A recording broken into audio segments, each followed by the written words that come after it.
Le tout premier canard qui s'offre à nous, la première manchette, c'est bien sûr le matinal, le défi d'une génération. Et puis le quotidien propose à son oreille droite les tendances dans quelques communes, tendances relatives justement au scrutin présidentiel, c'est-à-dire à l'oreille droite du quotidien matinal. Mais qu'est-ce qui occupe maintenant la tribune principale? Déclaration de l'observation du scrutin du 11 avril, à lire à sa page 2, d'où proviennent les chiffres et informations livrés par la plateforme des organisations de la société civile, s'interroge ce matin le matinal. D'où proviennent les chiffres et informations livrés par la plateforme des organisations de la société civile? Eh bien, sûrement, pour ne pas remplacer les OSC, sûrement de la part de leur représentants dans chaque bureau de vote positionné sur tout le territoire national. Et puis, à lire à la tribune gauche, oui, la Sénat doit fixer l'opinion publique et vous y verrez aussi des informations qui occupent le ventre de ce quotidien. L'actualité a été illustrée par une image, bien évidemment, de la salle de situation électorale occupée et par les organisations de la société civile. On pourra lire aussi au rez-de-chaussée de ce quotidien, régularisation de la présidentielle, régularité de la présidentielle, page 8 et 9.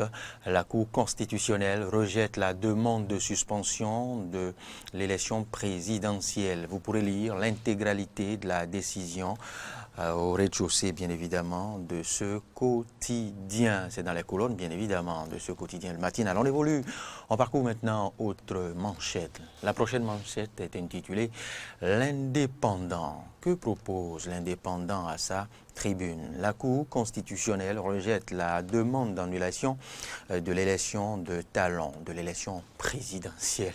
La Cour constitutionnelle rejette la demande d'annulation de l'élection de Patrice Talon. C'est bien sûr la tribune principale proposée par ce quotidien, l'indépendant. Et puis au cheval de ce quotidien, on pourra lire le chef de l'État au sujet de des violences électorales. C'est regrettable, a dit Patrice Talon. C'est tout pour l'indépendant. Nous évoluons et nous sommes maintenant à la une de quotidien L'Observateur. L'Observateur à sa tribune gauche. Proclamation des résultats provisoires de la présidentielle. La Sénat donne rendez-vous ce jour. Emmanuel Tiando et son équipe proactifs. Proclamation des résultats provisoires de la présidentielle du 11 avril 2021. La Sénat donne rendez-vous ce jour. Emmanuel Tiando et son équipe proactif constatent bien évidemment le quotidien L'Observateur. Et puis au rez-de-chaussée, bien évidemment, on pourra lire deuxième édition des BRMV Awards. Romuald Wadaï reçoit le prix spécial et c'est illustré par sa photo, bien évidemment. On évolue encore, on va parcourir autre rédaction, autre information, autre traitement. Fraternité, c'est la manchette en cours. Fraternité présidentielle du 11 avril 2021, la tribune bien évidemment du quotidien déjà. Tout est fin prêt pour la proclamation des résultats provisoires par la Commission électorale nationale autonome Sénat. Tout est fin prêt pour la proclamation des résultats provisoires par la Sénat. Et vous y verrez une importante information proposée qui occupe la tribune droite de votre quotidien. Les prouesses du cercle des amis de Patrice Talon pour le duo gagnant. Nous évoluons toujours à la une de ce quotidien Fraternité. 3 décisions de la Cour donnent raison à la Sénat. 3 décisions de la Cour constitutionnelle qui donnent raison à la Commission électorale nationale autonome. Et puis au rez-de-chaussée, un accident de circulation fait 6 morts. Ou, eh bien, si vous vous posez la question, parcourez bien évidemment les colonnes du quotidien Fraternité pour vous en convaincre. Nous passons maintenant à toute autre rédaction. Le Grand Quotidien. Le Grand Quotidien propose à son oreille droite une information relative au chapitre santé Covid-19. Pour l'OMS, la pandémie est un point critique. est à un point critique. Pour l'Organisation mondiale de la santé, la pandémie est à un point critique. C'est ce qui occupe l'oreille droite de votre quotidien. Et puis, autre information proposée par ce canard à sa tribune droite, eh bien, Bénin, recours en annulation de l'élection présidentielle. La Cour constitutionnelle déboute les requérants. Recours en annulation de l'élection présidentielle. La Cour constitutionnelle déboute les requérants. C'est donc tout pour ce que nous propose ce matin le Grand Quotidien. Maintenant, voyons ce qui fait la primeur de l'actualité avec le quotidien La Primeur. Les partisans de la mouvance emparée d'une guerre étrange. Les partisans de la mouvance emparée d'une guerre étrange, c'est ce qui occupe la tribune de La Primeur. Les partisans de la mouvance emparés d'une guerre étrange. Pour en savoir davantage, il faudra parcourir le ventre proposé par La Primeur ou peut-être les colonnes pour décortiquer davantage l'actualité, pour vous en convaincre.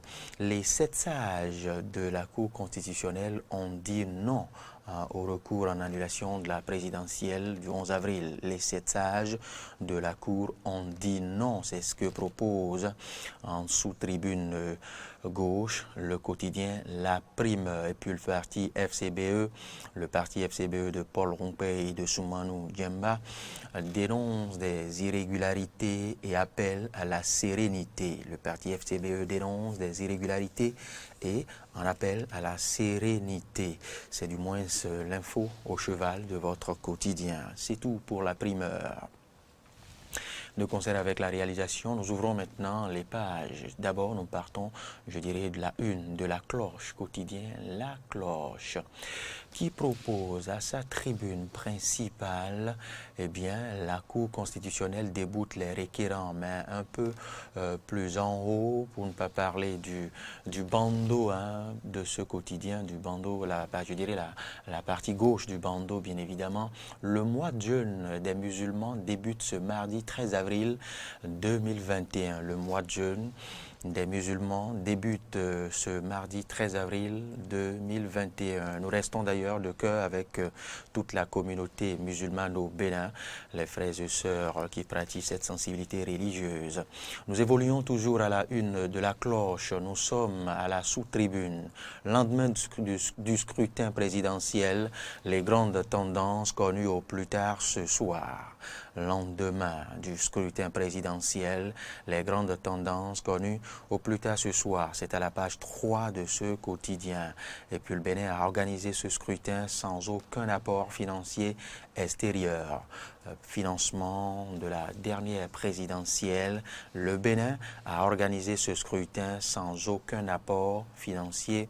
C'est le ministre des Affaires étrangères et de la coopération qui donne cette précision. Et puis ce quotidien revient encore sur les prouesses du financier national Romuald Wadaï, qui a été primé à une haute instance financière à sa deuxième édition, bien évidemment, deuxième édition des BRVM Awards. C'est tout pour La Cloche. Autre canard, le quotidien Matin Libre, ce qui sera d'ailleurs le tout dernier, me signale la réalisation. Nous sommes au bandeau de ce quotidien.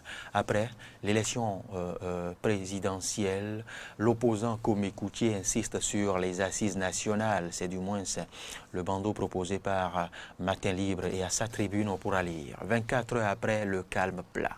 24 heures après le scrutin présidentiel, le calme plat. Et puis en sous-tribune, on pourra lire pêle-mêle des informations. L'eau potable ne coule plus. Ou, si vous vous posez la question, parcourez les colonnes du Matin Libre pour vous en convaincre. Et puis les estimations confortent l'UDBN.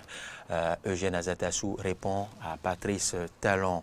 Et puis d'autres titres à découvrir, bien évidemment, au rez-de-chaussée de votre quotidien. Il y a encore des hommes politiques loyaux, francs et avisés. Il y a encore des hommes politiques loyaux, francs et avisés. C'est du moins ce que constate Médard Nyansounou au rez-de-chaussée de ce quotidien Matin Libre. D'ailleurs, le tout dernier pour le compte de ce premier exercice qui ouvre le bal sur Matin d'Éden.